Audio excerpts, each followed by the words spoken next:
Corso and Catone.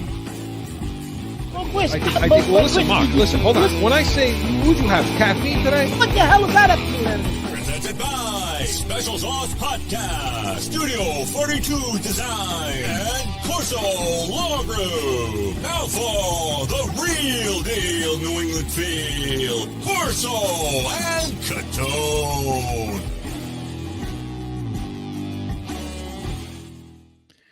Welcome into Corso and Catone, the real deal New England feel. I'm Corso. Catone is here. Joe is driving the ship, boat, whatever the hell we're on today. Joe is controlling things. And you're with us on YouTube, listening on iHeartRadio. Hey, you can listen live on Podbean and anywhere you podcast. So make sure you're tuning in. And, hey, check us out on Twitter. And, of course, Mark, our heated hotline, 855-313-PATS. Give us a call. Leave us a message 24/7. Want to hear from you. So 855-313-7287.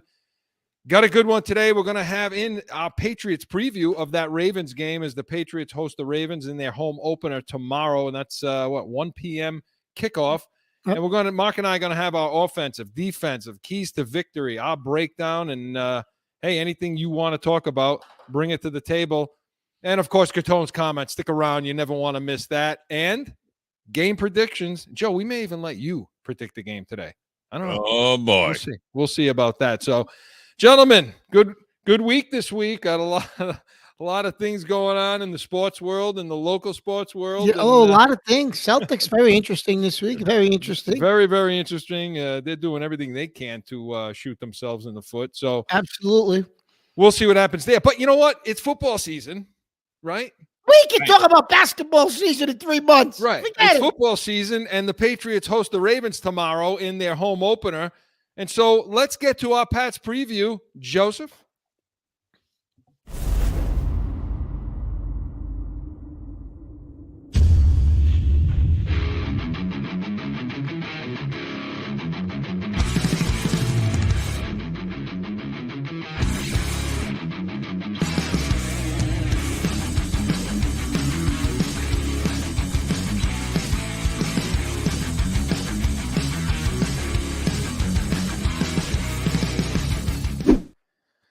Welcome into our Pats preview of the Patriots-Ravens game tomorrow. Hey, when that song is going on, when you people are all seeing that, you don't see Mark in the background. He's like jamming out over there to that tune, getting himself all ready to go. But, yeah, listen, I think hopefully the Patriots are ready to go tomorrow, 1 p.m. Eastern, as the Ravens come to town. And, listen, Mark, they're 1-1 at this point. This is a big game, Chris. I've been saying it since last week because, in my opinion, you got to go 2-2. With their schedule, the first 4 games. And I really don't think they're going to go on the road and beat Green Bay. I know you don't. You think they can beat Green Bay because you think Green Bay is not good this year. However, I think this is almost like a must-win game because I think you're going to go 2-2, Chris, after this stretch of games. Yeah, I mean, and how you get to the 2-2. Listen, the Miami loss is not looking as bad. No, it's not. It's not looking as bad. Although the Patriots played so bad in that game, you kind of wonder, don't you? My hopeful New England kind of. Oh, I know. Hold out hope kind of nonsense, But so yeah, I mean, I had it as a loss tomorrow. We'll get to our game predictions later. But Mark, when you break this thing down, and let's start with the offense because that's. A lot of people are talking about that. Their offense isn't kicking on all cylinders. But when we got the offense, we're running the ball. I mean, how are we going to fare against that defensive front? The front, Chris, they got a good defensive front. Their issue is their secondary. Their secondary has not played well all season. So you're going to have to forget that 30 passes and 30 rushes type of thing that they've been doing the first couple of games. And you brought it up last week.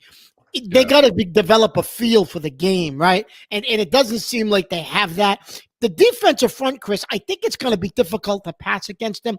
I'm sorry, run against them. But I think you could maybe, if you could run a little bit, do some play action, you're going to have to throw the football, Chris, and you're going to have to open it up because and the front can get pressure, that front. But their secondary, if you can protect Jones, their secondary, Chris, is not good. Well, the thing about so the Ravens, they allow 84.5 yards a game, in 2 weeks. it's 8th in the league. So they're real good against the run. That typical Baltimore front that they like to bring to the table every single year. But they are giving up 4.8 a carry. They are, which is high. So that's 20. That's like 20. That's like low 20s in the league. Well, Chris, overall. I think that number's deceiving because in their first couple of games, they've gotten way up on teams, and teams have had to desert the run and throw the football. So teams may have been able to run for 150, 200 yards against them. We don't know, but they've had to throw the ball to come back.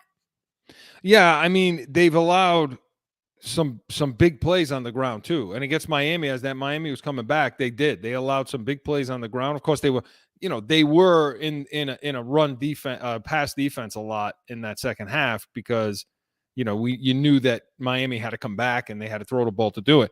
But when you look at that front, okay, I can't say that. Matabuki, is that how you say that name? Matabuki. Sorry if I'm butchering that, but Justin and Calais Campbell, and the nose tackle Michael Pierce. I mean, they've been stout. I mean, they have been stout. Patrick Queen. And I'm surprised that Calais Campbell, what's he, 100? Yeah, I know. He's been around a long time. What? He was out in Arizona, right? He was out in Arizona. He was with Jacksonville, and so on. But they have been stout. And then when you trickle in the linebackers, Patrick Queen, Josh Bynes, they're filling those gaps. They're run fitting really, really well. Patrick Queen's a guy you liked. I loved him, man. Don't little speed. He's got a little speed, Chris. Well, what do we need that for? We don't need speed in the middle of the field at linebacker. Who the hell needs speed, right? They don't like speed on the Patriots. Forget it. No, they don't like speed. They like lumbering. You ever see that commercial with the sloth that's walking around with the loan girls trying to get the loan to buy the house? And that's our linebackers right there. Sloths. That's what sloth of the game instead of stiff, right? Anyway, so yeah, they're going to be okay against the run. Now, Mark, but with our zone blocking scheme, okay, this is one of those situations where when you run the ball against a front like this, when you're running to the zone and you're bringing guys, pulling guys, your interior guys that have some speed, this is a time when maybe you can run the ball against a front like this because they really haven't been that great at setting the edges.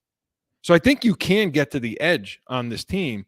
It's whether or not, well, first, if Harrison's going to be healthy, I don't think he thinks he's on the injury. I don't even think he's on the injury report. He's not on the injury report, even though that looked pretty ugly. It really did. But he said after the game, he said, "I'm fine."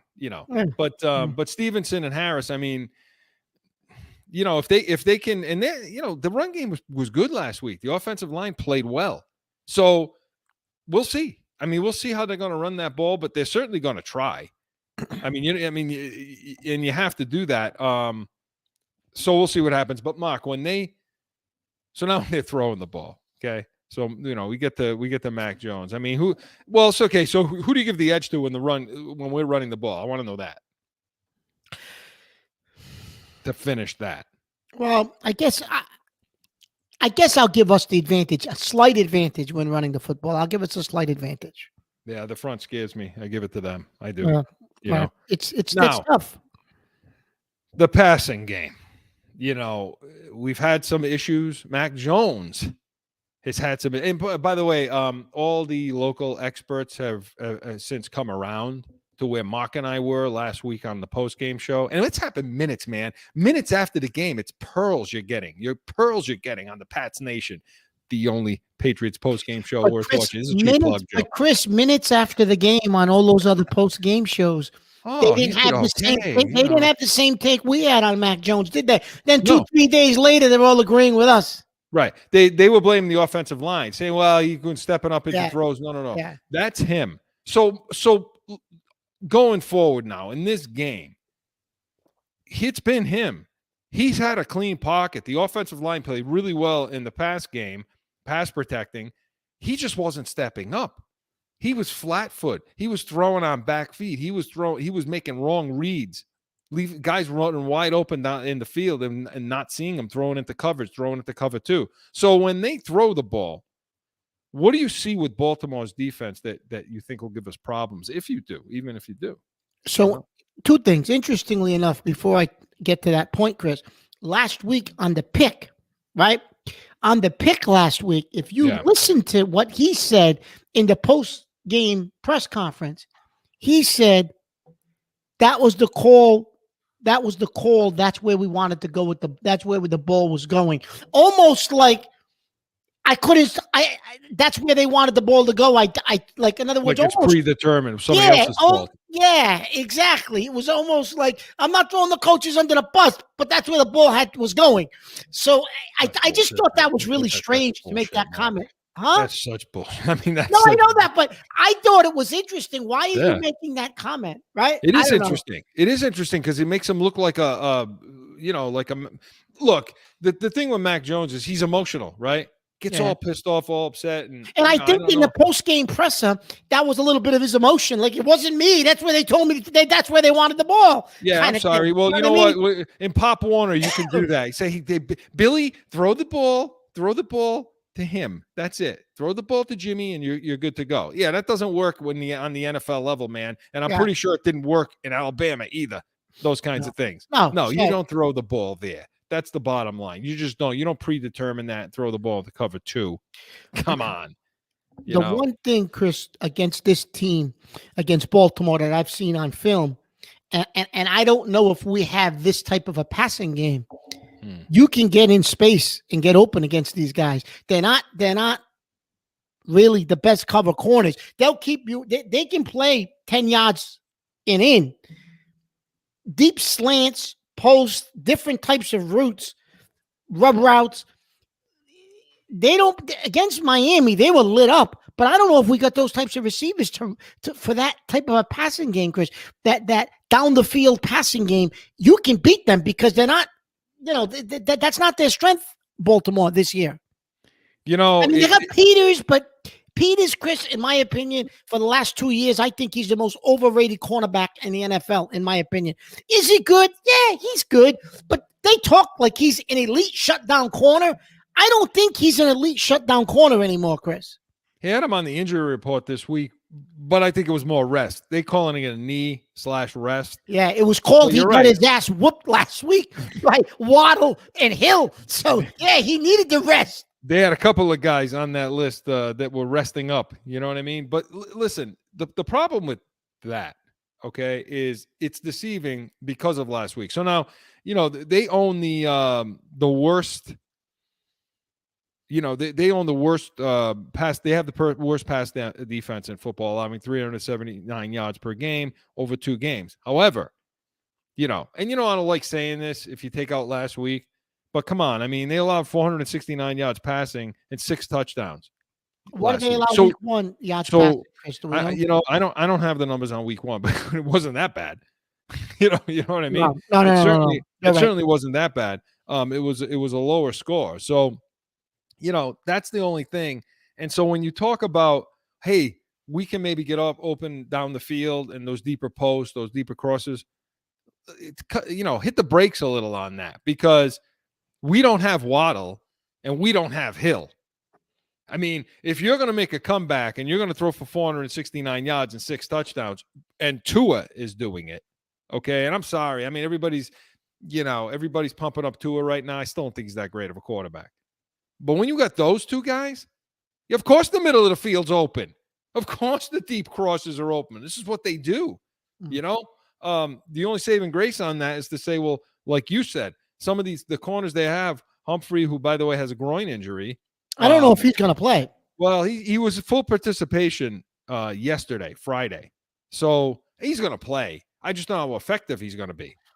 So, again, those guys do have trouble down the field. Mark, I'll agree with you 100% on that. But breaking down our receivers, though, is there a guy that's going to threaten that team over the top or deep for us?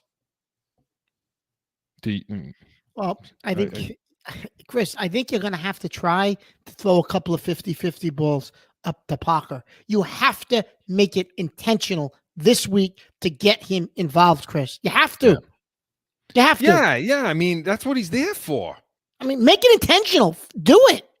Back shoulder throws, 50-50 balls up the air. If you're in the red zone, he gets a high ball. I mean, having him run down a seam, Having not him him. run That's a not go him. route. That's not him. No, there's no way that's him. I mean, that's Aguilar. And that'll be Thornton if he comes back. It will.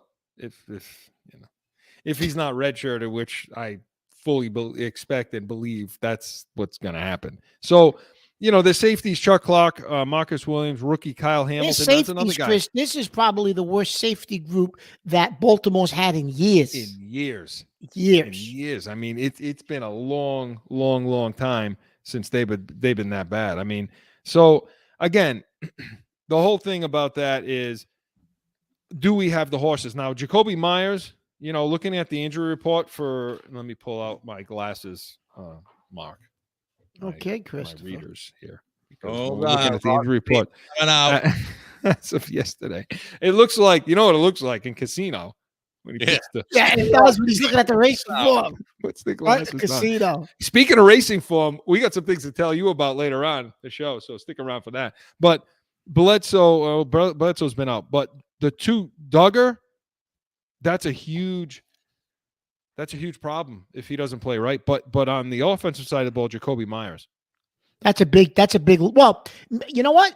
Maybe it's not a big bad because maybe it'll force them to integrate Kendrick Bourne. So maybe it ain't a bad thing if Myers isn't 100% because maybe they'll be forced to use Bourne. I don't know. That's his whoopee. I know that's his whoopee, but I think Kendrick Bourne can become his whoopee if Belichick lets him out of the doghouse. What about the damn tight ends? Yeah, well, that was going to be one of my keys to victory, but that's a little bit later in the show, so I'm going to say yes. The tight ends have to get involved. Well, in the game, and that is we're going to get to that now. But so again, when they pass the ball, you give the edge to the Patriots, and it sounds like you do. Actually, I guess you have to because they're last in the league, Chris. And you know why you have to? Like you just said a minute ago, this is the worst safety group Baltimore's had in years. Yeah. So I think you have to give as bad as New England appears on offense right now, throwing the ball. I still think you have to give their receivers the advantage. Okay, so keys to victory off Mark. What's your key to victory? Key to victories on offense, Chris, is you're going to have to open the game up. You're going to have to throw the ball. You may have to take some shots downfield. You're going to have to get Parker involved, but you're going to have – my thing is involve the tight ends this week. Get those tight ends involved, Chris. If you want to do a deep crosser to try to open the middle of the field up, great. But then you should have Jonnu Smith or Hunter Henry going down the seam, down the center of the field. You have to make it a point to get them involved this week. The tight ends are going to be a key. If New England wins tomorrow, minimum one touchdown out of one of the tight ends, maybe two. That's my prediction. One touchdown out of the tight end, maybe two. They cannot win if they don't get a touchdown out of the tight end tomorrow. That's my prediction. They have to get them involved. That's Mark's key to victory. Mine is death by 1,000 cuts. Okay. Because I disagree with you on one front is unless they can play action pass, I don't think they're going to drive that ball down the field, and I don't think they're going to be able to run the ball that well. So to me, it's going to be short passes. That's why I want Myers in this game. All right. Short passes. But I agree with you with the tight ends. In order to get that done, dink, dunk down the field. And they've shown they can do that until they decide to get greedy and drive that ball down the field. He's thrown 2 picks doing that on good drives that they had the ball moving. So to me, it's death by 1,000 cuts. Bing, bing, bing, bing, boom, into the end zone. So those are my keys to victory. And this portion of the show was presented by Corso Law Group, Arizona's leading criminal and traffic law firm, corsolawgroup.com. Allow us to be your voice. Hey, when we come back, we're going to flip it. We're going to go to the other side of the ball, and we're going to talk about our keys to victory there, too, right after this.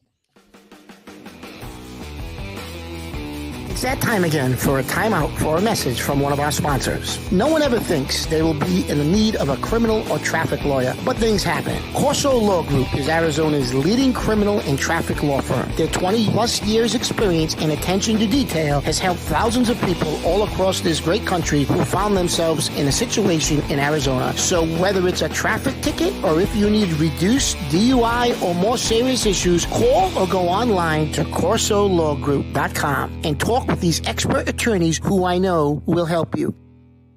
Corso Law Group.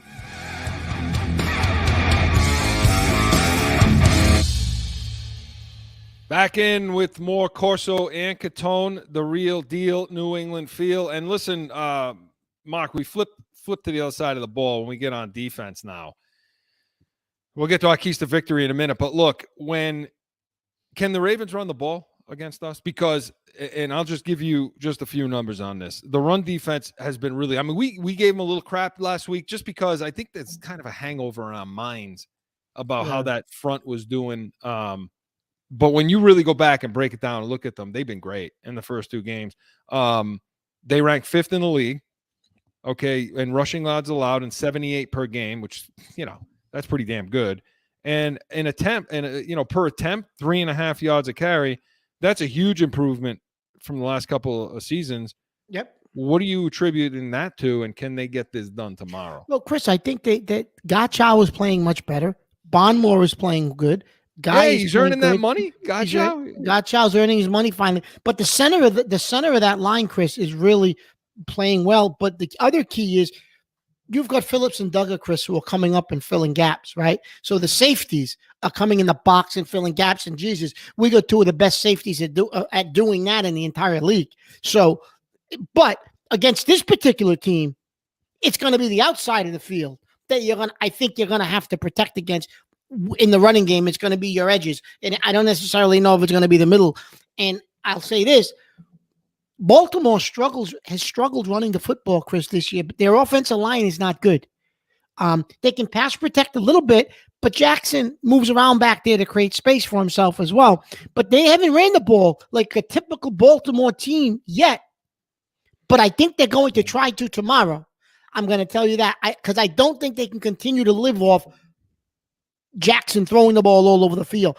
I think they will try to establish the run tomorrow, Baltimore. I think they will try that tomorrow. Yeah. Well, listen, and Jackson leads the team, no surprise. Oh, yeah, no, he leads the team in rushing, but for the first yards. time, Chris, in a long time, he's got more yards passing than rushing in the first two games. Yeah, I know. And I think that's a little deceiving, honestly, because I think the two opponents, they played again. I don't. Yeah, but we couldn't throw the ball against Miami. No, but we couldn't throw the ball against Miami. We couldn't throw it against Sisters of the Poor. I mean, don't steal my line. Don't steal my line, little Sisters of the Poor. No. Well, then you say it. We couldn't throw it against who, Mark? So, no, listen. He leads the team 136 yards on the ground. He's averaging 9 yards per attempt. But when you look at the other guys, okay, Dobbins hasn't suited up yet because he's coming off that ACL. Kenyon Drake, Justice Hill, Mike Davis, they haven't produced all that much. So I don't expect that I expect that trend to continue with our front. Gottschall, Barnmore, right? Is Dobbins listed as out? He is it shows full participation. Yeah, but he hasn't gotten many carries, Chris. You're right. He may be active, but I don't think he's nowhere near 100%. I don't think they're really using him a ton yet. Right. So, Barmore, Wise, Gottschall, they've been playing really well, and I still think that's going to happen. The issue, two things that I think is, our safeties, the two you mentioned, are banged up. They both landed on the injury. Both were limited in practice. Duggar, I'm very concerned about whether he's going to play. If Duggar don't play, Chris, and Phillips is banged up, you could have a problem against Jackson. Right, because you're real light on safeties, Yeah. And the other thing that's a little subtle point here is Lamar Jackson at some point this week was on the injury report with a right elbow injury. So does that affect him throwing the ball, and are they going to want to move him around? Because they've had success in previous years in running Jackson. They've had success in everybody running Jackson against them. So that's something there too. Do you think for a minute the Patriots could implement some sort of a spy against him?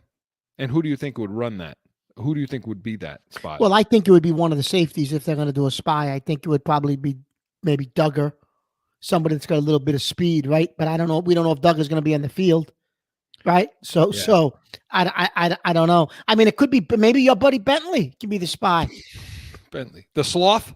Yeah, that's who he is now. The sloth. Now you can't steal that one from me. Now that's it. Joe. Bentley should be the spy. Wilson. I Oh, like that's true. Wilson. I like Yeah. Wilson in this role. If you're going to do something like that, anything gets Bentley off the field. But if you're going to do something like that, what do you have? What do you have there? What are you drinking? And you didn't bring It's a some nice for the rest coffee. Listen, unless you bring it all for the rest of the class and all of our listeners, I don't think you should be, Chris, didn't they pick up our cornerback this week too? That's how bad they are in the secondary. They picked up Mitchell off the practice squad, right? They did. Terrence They Mitchell? did. Yeah, They did. So, I mean, they could implement a spy situation with Mac Wilson because I think he's got the speed to do it. Or like you say, Duggar, depending on if he plays or not. But the edge, Mark, you're right. The edge. He's had a lot of success running the ball in the center of the field. I will say that. Some of those design runs through those A gaps or the 1 and the 2 hole right on either side of the center. Lamar Jackson's had some real good success. So against our front, though, I think they're going to want to get to the edge. Exactly. As you said. So it's going to be incumbent on Judon, Jennings, Uche, right? Some of Dietrich Wise out there to get the job done on the edge and set the edge to allow those linebackers to fit. But let me tell you, I don't like how Bentley fits at all. He doesn't make other guys right. You understand what I mean by that, right? When one of the front linebackers or linemen are picking a gap and they're going through it, Bentley's supposed to fill to the other side. That's making him right. And he just always seems to be out of position, doesn't he? No, he does. And he really does. I think he was a little bit better last week against Miami. It was he was out of position half the game. Yeah.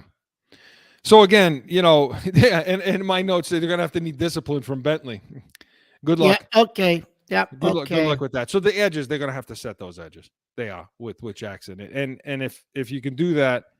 And Chris, the one other thing we haven't mentioned yet, they do, but a key for them. Well, who's my guy for Baltimore? Andrews, the tight end, is my guy. Well, we're going to get to the pass now. So talk to me. When they're throwing the ball, are they going to be able to throw the ball around? Is it going to be short, intermediate? Deep? I think it's going to be short, intermediate, Chris, because I don't think we have an answer. If our safeties are banged up, I don't think we have an answer for Andrews. I'm going to be perfectly honest with you. We had trouble with the tight end from Pittsburgh last week. He caught a touchdown. That's our Achilles heel is the tight end, right? They didn't do bad against him, but I don't know if he was healthy. I don't know if he was banged up. But Andrews is one of the best in the league, right? So he always seems to come up with a catch against us. He's one of the best. Yeah. He's one of the best. He's one of the best tight ends. And you know why I'm doing this. Joe. Oh, I know. He's one of the best tight ends in football. I don't know why you didn't see that coming out of the draft, Mark. For all your expertise, Joe, for all his nonsense about his draft expertise, you didn't see Andrews. You didn't see that. Yeah, I know. I missed I'm being it. Facetious. Mark was dying for them to draft him, dying for Andrews. Yeah, Mark, you're right. I mean. Who's going to cover him, especially if Duggar doesn't play? If Duggar doesn't play, I mean, can Phillips pick him up out of? Can Phillips handle him, or do you gamble and let a guy like Mitchell pick him up? The linebacker? There's other things you can do too. You can bring Jack Jones on the field, put him at boundary, and pull Jonathan Jones inside of maybe a little bit to try to help with that, but. They talk about Jackson has been real good throwing the ball. It's been on the run. He's been real efficient. He's completing 64% of his passes for like over 500 yards and 6 touchdowns against just one. He's got 120 quarterback rating if you buy into any of that. But a lot of that has been on the run. But you're right. Andrews has been good.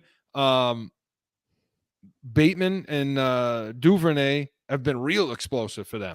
Duvernay's another guy. When he was drafted, we both said he was like a 4th-round pick. Remember, we said, Jesus, we both liked him and we should have taken him because he had speed. And of course, well, we don't like speed. We don't take him, right? Because we don't like speed. Speed is a bad word in Foxborough. We don't like speed. That's a naughty word. We don't like speed. So, Chris, I think. They've combined for 4 touchdowns. They're averaging 27.5 a game, 16 yards per reception. I mean, but a lot of that now is scramble drill, isn't it?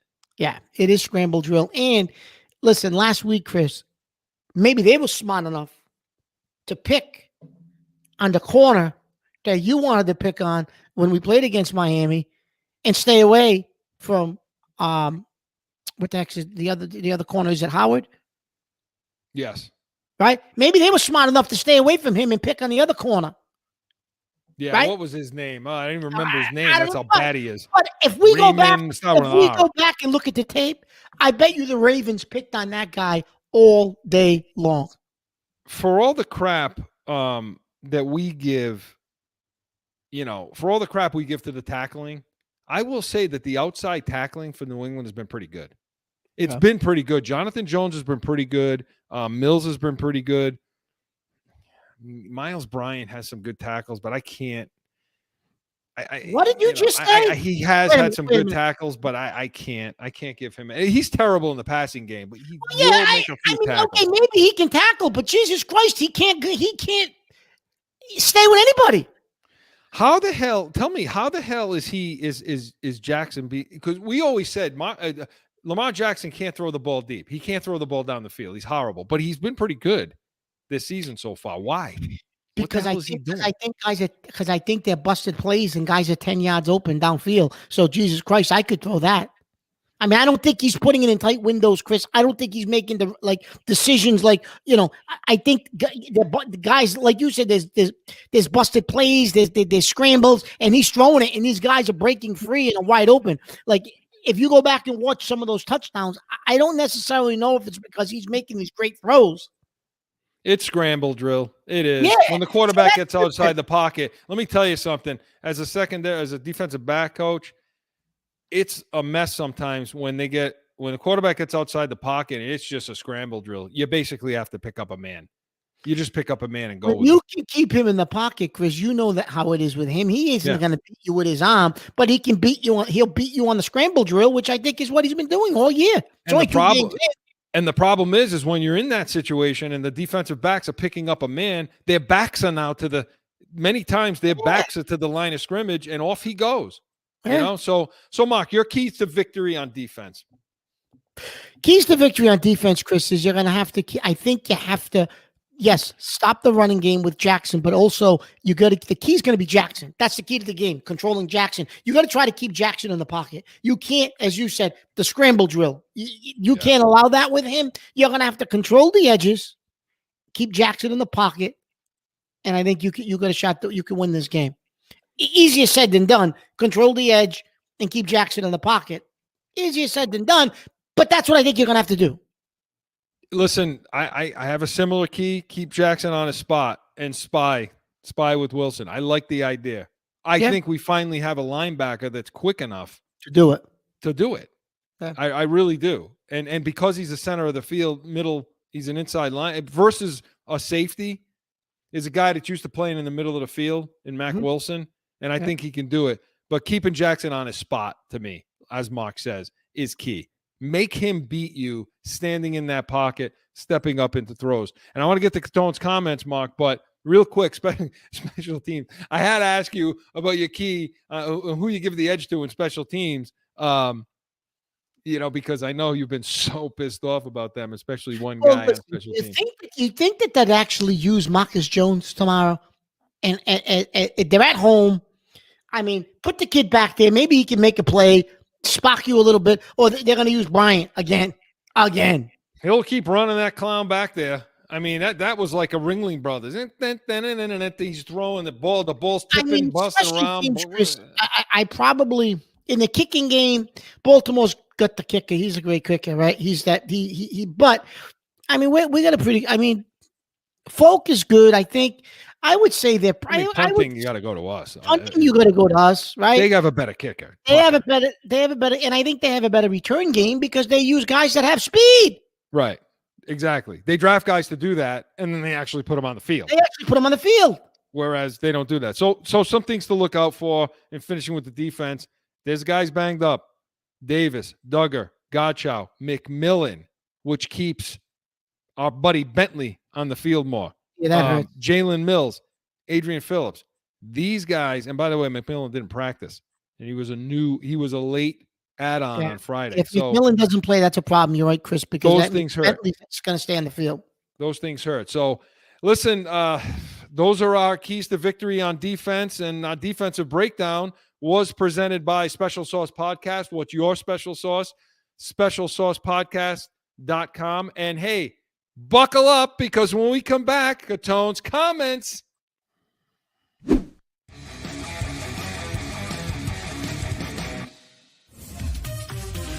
the Special Sauce Podcast. You lacking the sauce. The sauce is good, man. This is start off as finance train them, trust them, and let them lead. With your host, Marcus Aurelius. Tune in to Special Sauce Podcast, wherever you podcast. What's your special sauce? Time for Catone's Comments! You know, what really aggravates me and upsets me. So I haven't even been paying attention this year to Tom Brady. You know what? He came back out of retirement. It's like he's like a soap opera, right? Okay, fine, he's back. I don't care anymore about Tom Brady. He won a Super Bowl in Tampa. Great. He won a Super Bowl. Fine. He's still out there. He's still playing. Is he good? Yeah, he's still good. But I don't care. I don't pay attention to him anymore. I'm not paying attention to him, and I'm not paying attention to the Bucs. They get into the playoffs and they're going to win a Super Bowl. Well, then maybe I'll start to pay attention again. But right now, I don't care. I'm focused on the Patriots. Until last week, when some idiot at this party I was at has got them watching the Bucs. The Bucs, the Patriots are playing. I'm watching the game on my phone because this idiot at the bar has them. What? Who cares what Tom Brady? Oh, Tommy! Oh, shut your mouth, Tommy! What the hell is wrong with you? For Christ's sakes, goddamn idiot! This is New England. Either you're a Patriot fan or you're not. And if you're not, get off the goddamn bus because I don't want to look at your face. All right? But Brady, listen. This goddamn prima donna. Now he's taking Wednesdays off because Giselle's spanking him, giving him a spanking, and he has to give her some time on Wednesdays. What's the most important, Chris, day of the week for prep-wise for a football team? Yeah, it's Wednesdays. Wednesday. Well, I mean, they get Mondays off. Tuesday is like film, all of that. I mean, they all work on Monday. They watch film. It was when they make the game plan, and Wednesday is when they put it in. He's not there. Not that he needs to be there. He doesn't, obviously, at this stage of his career. Give him the goddamn game plan, which he's probably developing, and he'll implement it. But he needs to be with the guys. He needs to be with those receivers. They've got injuries. They've got new guys. He needs to be on the field to get reps, to get in rhythm with these guys, which he's not. Because, you know what? Make a decision. Either you're retired or you're not. There's no 1 foot in the water, 1 foot out of the water. Listen, either you're playing or you're not playing. You want to go have goddamn avocado ice cream? Go have your goddamn avocado ice cream. But I'm sick of listening to Tom Brady. Sick of it. Joe, he's back. He's back. He's with us. Catone's comments. Not He's taking with us. pills anymore. He's back. That's it. No more resolution. That's it. He's lost all sense of reality. Listen, Mark, the one question I do have for you is when you talk about he's getting spanked by his wife, that leaves a lot open to interpretation. No, not in a perverted way. The fact that she's the boss. Please, let's not talk that way. We got a lot of problems going on in New England right now. A lot of issues with all these kinds of things happening. Let's keep it clean. Let's keep it clean on Corso and Catone, the real deal, New England field. Hey, Mark, yeah, I think you're right. Coach, that wouldn't go up you sideways. Oh, that your quarterback's taking Wednesdays off. No, you can't. You I don't care who you look. The whole thing about Brady has always been what? That he outworks the room. That's it. He shows up to everything. Other than 2019 slug, but he outworks the room. He's always there first. He's the last one gone. He watches film more than anybody. He's just a football geek, and loves it. Loves the work. I don't know if he loves the work anymore, or he loves the work, but he can't go home. I'm not sure. This is definitely his last year. He's done. This is now. Is it a situation? Do you think where he retired, came back? Is it because he was so hell bent on showing everybody I'm going to play till 45? Yeah. They need to get that year in. Yeah. Or you just want to get out of the house and because when you heard him come back, he said it. He goes, "Yeah, I spent time with family and all that. I did all of that." I don't listen. He's one of those guys that The hell maybe is that? can't be home. I don't know. He I may have don't a know. problem. Well, we'll see what happens, but I agree. You can't miss Wednesdays. And at some point, look, he doesn't have he won the Super Bowl there. And I guess the Bucs are saying, Tom, whatever you want. I mean, they're kissing his ass beyond kissing his ass. And I guess why not? Because he brings a Super Bowl there when they were completely irrelevant. Yeah. But you start having these guys, the preparation's not there, and you get your backup quarterback putting the offense in. And There's listen, gonna be a last week, problem. Chris, If they lose to Green Bay tomorrow. wasn't that a bad look last week against New Orleans? That fight, and you got the cartoon character on the sideline. Arians, what's And he he's doing? talking there? to I don't people. know. Yeah, I mean, and It was just and a bad look. You know who was responsible for that fight? Brady. Absolutely. Brady was responsible for that whole thing. He was bitching and complaining at the officials because I don't even think it was about the officials. He's bitching and complaining because he's just frustrated with how that offense looks right now. And Well, then they got a lot of criminal, injuries, And that criminal they got on the team, Mike Evans, he comes out and he friggin', melee. Is there any reason to talk like that, Colin? You don't know if he's a criminal. Criminal. Well, he ought to be. So Spoken like you're supposed to be a defense attorney. So, yeah, Mark, I agree with you. The guy needs to take part, and I think he's pretty much this is it for him. So, Catone's comments was presented by Studio 42 Designs, studio42designs.com for all your graphic design needs. Hey, listen, guys, we're at that point. It's time for game predictions. Joe, do you have anything for us, Joe, or are we just going right into it? What do you say? Get into it, man. Let's get into it. So, let's predict this game tomorrow. I mean, we did our season predictions. I'm not sure if people remember it, but what do you got tomorrow and why? I have Ravens 27, Patriots 17. What was the Ravens score again? 27. 27. Joe, are you like making notes on this? I'm going to make notes. I'm going to say Mark 27 to 7. I'm recording it. Those are my notes. Yeah, but you never go. Mark, do you go back and watch this for quality control purposes? I mean, You're talking to Joe or me? You. Well, I know Joe doesn't. I mean, he doesn't even show up for meetings anymore. Well, he's the production guy. I think he's watching it for quality control. So, yeah, for me, look, it's. I picked. Did I pick for them or against them in this game? I don't remember. I think I had them winning in Green Bay and losing to Baltimore, right? Yeah. So I'm actually switching that right now. Here's here's why. You know what? Maybe I shouldn't because I was 2-0 in my picks. You weren't. You think you were just because the Patriots are 1-1. You're 0-2. But listen. What am I going to listen to? Those were your picks. I had them after 2 weeks at 1-1. They're 1-1. You didn't have you. But after you were 2 weeks, listen. After 2 weeks, they were 1-1. But you were 0-2 in your picks. What? Listen, what was my record after 2 weeks? 1-1. You're not. The Patriots' record was 1-1. Mark Catone's record was a big egg. No, I predicted big goose egg. 1-1. I'm correct. So I'm correct. No. I got them. I'm gonna pick the Patriots tomorrow, and it's gonna be 24-20.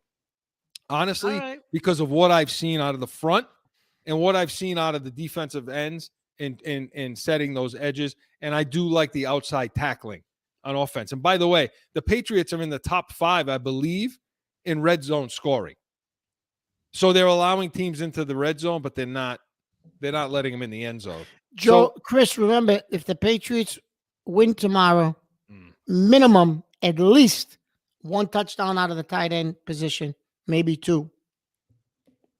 Well, that's my prediction. Joe, what do you got? Let's get Joe involved. You have a prediction tomorrow? Are you going to watch the game or Well, yeah, of course I'm going to watch it. But I'm definitely going to go. I think it's going to come down to a field goal, so I'm going to go 21-20. Who? Oh, Patriots. Sorry. Okay. Yeah, because I mean, you know what, Joe? Mark, that's how he gets away with it. He doesn't say who. So later on, he can say, 21-20. We're going into the gambling end of it. Told you it was 21-20. Well, gentlemen, excellent show. Good job. That's our Patriots preview of the Ravens game, which was presented by the Pats Nation, the only Patriots post-game show worth watching. Join us 30 minutes following every Patriots game for all your post-game breakdown. And listen, thank you for joining us today in the nation. Get online. All our shows are up. They're for listen to watch. You can go to Podbean. You can go to YouTube. You can go to iHeart. Joe, am I missing anything here? Nah, you just get out there and do it. You know what? Just You can get on that little blue QR code. They can access that and subscribe. Where is the blue Q? We don't get to see the QR You code. can't see it right now as we are live, but once the YouTube video goes up, it's on there as a Hey, little Mark. watermark. QR codes, Mark. Wow, this is getting really high tech for you. I don't Chris. even know what the hell a QR code is. I know But you can't. I know. Whatever it is, we got it. That's it. Is Just that the thing where you got to take the picture of it? Yeah, so Yeah. put it down to the left, Oh, bottom left, or right corner. Listen, for our viewers, they don't know, Joe. He just got rid of his BlackBerry last year. He had a BlackBerry, for Christ's sake. I still have my pager where you can put it in and it says hello if you put it upside down. So get on, log on, watch all our shows. They're up for you, and get on. Give us a call on Heated Hotline. We want to hear from you. And as I said, come back tomorrow for the Pats Nation. 30 minutes following that Patriots Raven games, and next Saturday, Corso and Catone, 7 p.m. Eastern. We're going to be previewing our trip to Green Bay, and Mark gives us no shot in that game. I think he's dead wrong, but let's get on and talk about it next Saturday and see what you think too in Heated Hotline. And listen, Mark has been. I know he's been aching to talk about this. We're going to be talking about something new. We're going to be adding a new feature to Corso and Catone, and it's Corso and Catone presents Sunday Spread. We're going to talk to you about the gambling lines. Hey, look, everybody's gambling, sports gambling. It's legal all over the place. You can get online and do it. And Mark's been doing it for, 30 years. Yeah, well, it might not have been legal then. I don't know. Anyway, so we're going to be talking to you. We're going to pick some games out, go through the lines, explain what we think. We're going to give you some locks. We're going to give you locks of the week, and so you can make some real money. You can make some money. You can come back, talk to us. Heated Hotline. Make sure you give us a call, 855-313-PATS. We want to hear your locks of the week, who you like in these games, and what do you think of these point spreads? We're so excited to be able to do that. We want to hear from all you degenerate gamblers out there, just like Mark is. But remember, gamble like the Mannings say, right? Gamble responsibly. Don't gamble for need. Gamble for want, right? For fun, not for need. That's my new slogan. Let's put it on a shirt, Joe. So make sure you come back 7 p.m. Eastern. Anything you bring to the table, we will be ready for it because we are Corso and Catone, the real deal, New England feel. See you next Saturday.